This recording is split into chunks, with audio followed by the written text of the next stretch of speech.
ساری عمر کسی کے ساتھ کتنا ہی اچھا کر لو، لیکن کسی مجبوری سے ایک دفعہ ساتھ نہ دے سکو تو ساری اچھائیاں کنویں میں گر جاتی ہیں۔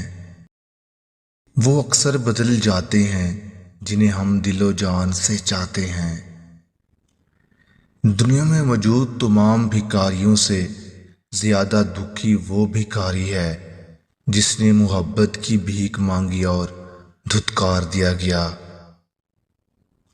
جب عورت رو رہی ہو تو اس کو چپ کروانے سے بہتر ہے کہ تم اسے چپ کر کے دیکھتے رہو، کیونکہ روتے ہوئے عورت بہت حسین ہو جاتی ہے اور ایسا نظارہ کسی کسی کو نصیب ہوتا ہے۔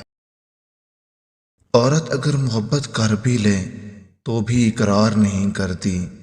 مرد کو محبت نہ بھی ہو لیکن اقرار ضرور کر لے گا۔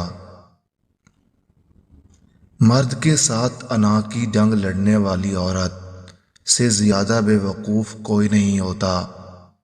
انا میں مرد کا کچھ نہیں جاتا، البتہ عورت اپنی عزت و وقار، محبت سب گوا بیٹھتی ہے۔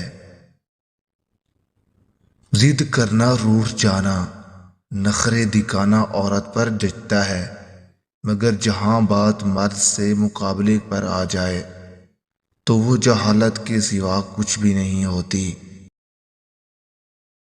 ایک وقت آتا ہے جب انسان کو محسوس ہوتا ہے کہ جن وجوہات کی بنا پر کچھ رشتوں سے کنارہ کر لیا گیا تھا، وہ باتیں یا وجوہات اتنی بڑی یا اتنی اہم نہیں تھیں جتنا کہ وہ تعلق یا انسان اہم تھا۔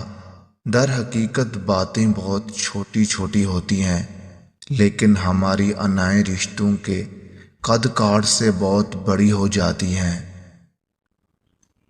فیصلوں میں ہمیشہ کچھ فیصلوں کا کردار ہوتا ہے، اور ایسے فیصلے زیادہ تر جلد بازی میں کیے جاتے ہیں، لیکن ان فیصلوں کی صدائیں تا حیات گونجتی رہتی ہیں۔